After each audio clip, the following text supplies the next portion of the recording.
Terre! On est rendu à vue de la Nouvelle-Écosse. Aussi, c'est qu'il y en a de la vague. Oui, c'était serré.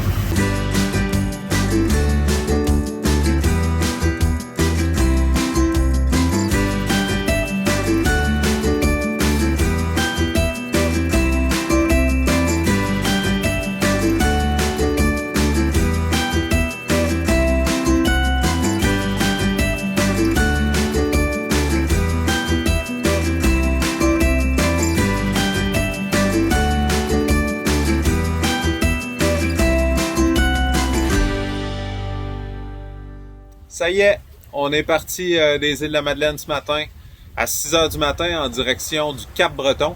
Alors 100% de l'inconnu qui nous attend maintenant. On va passer au nord de l'île du Cap-Breton. On va ensuite descendre vers le sud pour aller chercher l'entrée du lac Brodeur. C'est un lac d'eau salée d'une superficie d'un peu plus de 1000 km² directement au centre de l'île du Cap-Breton.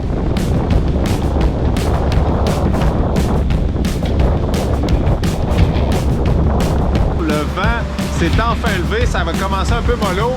Là, actuellement, on a du 18 nœuds. Alors, on file à 9-10 nœuds de vitesse. Alors, c'est vraiment fantastique. J'ai pris le premier quart ce matin. Steph a pris la barre un petit peu, mais finalement, elle est retournée se reposer. Là, j'ai quand même pu dormir un petit peu. Et là, je reprends la barre dans le plus grand bonheur. Le soleil semble vouloir se pointer à l'horizon. Alors, on va essayer de tenir ça le plus longtemps possible. Si jamais vraiment ça devient plus vivable, à ce moment-là, on ajustera les voiles.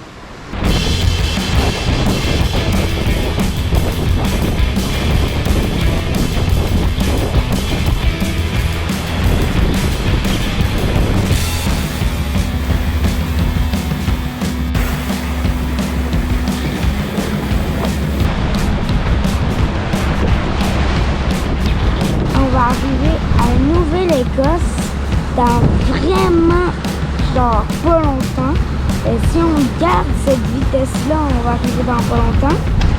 Et si le vent pouf, il est mort, ben on va arriver beaucoup plus tard.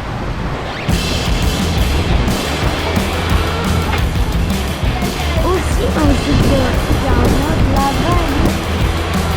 Terre!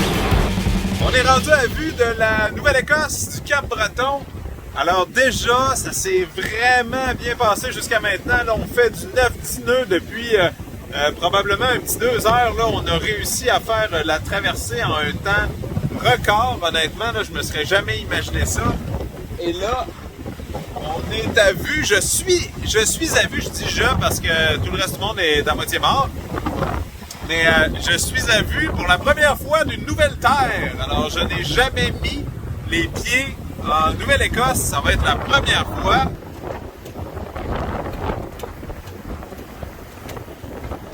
Ça a vraiment été une bonne traversée d'un point de vue de marin. D'un point de vue de papa, ça a été un peu moins le fun. Parfois, on a des conditions de vent extraordinaires, ce qui donne une expérience de marin hallucinante. Mais je me retrouve des fois pas mal tout seul à aimer cette portion-là, disons, du voyage. Les enfants trouvent ça difficile. Steph aussi, je pense, trouve ça stressant également. Le bateau bouge beaucoup. Je pense qu'un peu tout le monde pensait qu'il allait s'habituer un peu plus vite que ça. Ça a l'air de quoi, tu trouves?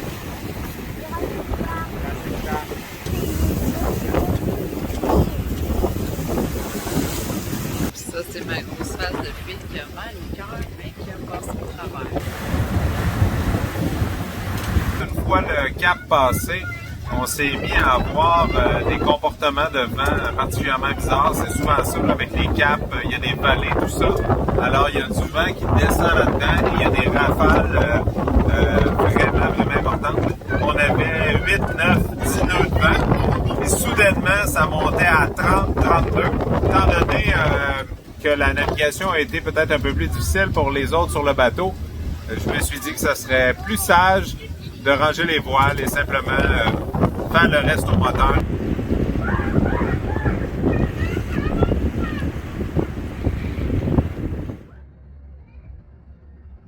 On se réveille ce matin à Dingwall, en Nouvelle-Écosse. On a fait dodo ici à l'ancre. On était très bien protégés et on a très bien dormi. Une des raisons pour lesquelles on a très bien dormi, c'est qu'on a une petite application sur nos téléphones qui nous permet de suivre le bateau quand on est à l'ancre et surtout de nous avertir si le bateau chasse, c'est-à-dire que si l'ancre ne tient pas le coup et que le bateau se met à dériver, bien à ce moment-là, on se trouve à sortir d'un certain rayon qui a été établi et là, l'alarme part. Ça nous est arrivé à quelques reprises dans le passé, là, notamment à l'île aux Perroquets dans l'archipel de Mingan. Aujourd'hui, dans le fond, là, ça va être une belle petite navigation, normalement là, d'à peu près 60 000 nautiques. On va se rendre jusqu'à l'entrée ici du lac Bras-d'Or. Ça, là, quand le lac se vide et se remplit, là, c'est un peu comme un tuyau, un boyau d'arrosage. Puis là, ça devient tout petit, tout petit, tout petit. Qu'est-ce qui se passe quand on pèse sur un boyau d'arrosage comme ça? Hein, ça fait de la pression, ça fait... Il y a beaucoup, beaucoup de pression. J'aimerais ça profiter plus de la journée que d'hier. J'ai mis plein de livres dans le cockpit, fait qu'on va essayer de s'occuper l'esprit aussi.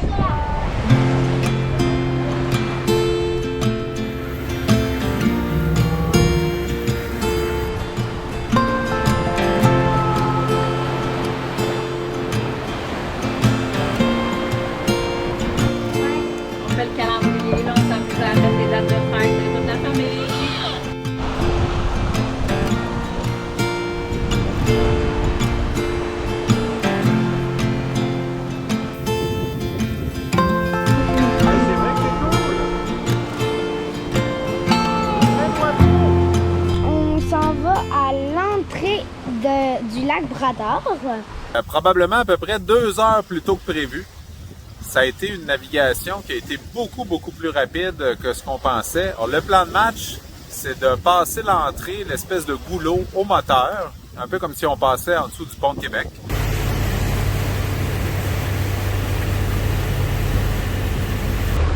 Puis, capitaine, comment on se sent? C'est des bonnes vagues à l'entrée du lac Bras-d'Or, là, honnêtement, là. C'est beaucoup, beaucoup de vagues, très courtes, quand même assez hautes, qui viennent de tous les sens. Les garçons sont bien attachés avec la ligne de vie. Là, on a commencé ça dernièrement parce qu'on trouve que les conditions en Nouvelle-Écosse sont un petit peu plus intenses que les vagues sont grosses. Par sécurité, on les attache, puis ils ont les nouvelles vestes là, comme nous qui leur permettent d'être un petit peu plus confortables en navigation. Le capitaine est en mode conduite sportive. Je fais mes classes de barreur, à te dire. Je fais vraiment mes classes de barreur. Regardez, elle est ici.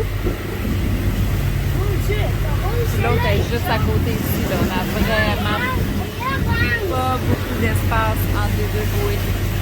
Hein, capitaine, c'était serré, ça? Oui, c'était serré. Là, il y en a. C'est pas fini encore, c'est pas gagné. Parce que c'est pas tout, là, c'est pas tout de réussir à avoir ses bouées. Il faut rester dans le chenal aussi, pour avoir notre profondeur. Après ça, ça devrait bien aller. On voit déjà notre ancrage. Pour la petite pause de souper, elle va faire du bien. Elle va faire du bien. Hey, t'es bon, mon chéri. T'es bon, capitaine. On a un bon capitaine. Hâte de rentrer dans le lac Bras-d'Or. Hein, mon coco? On va aller se baigner. Qu'est-ce que tu voudrais faire au lac Bras-d'Or? Je voudrais plonger dans l'eau derrière le bateau. Ouais.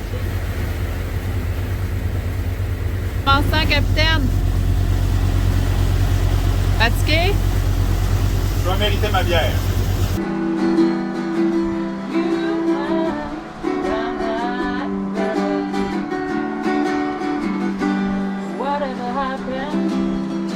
Vous êtes prêts, les gars? Oui. OK. 1, 2, 3, go!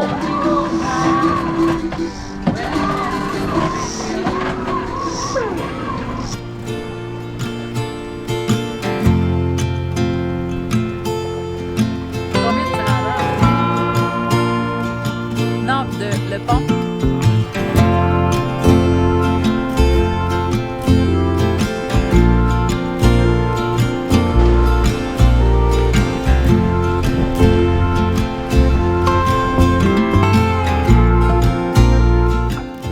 Arrivé à Badec, se laver à la petite débarbouillette froide comme dans le temps de Villa, c'est terminé. J'ai un peu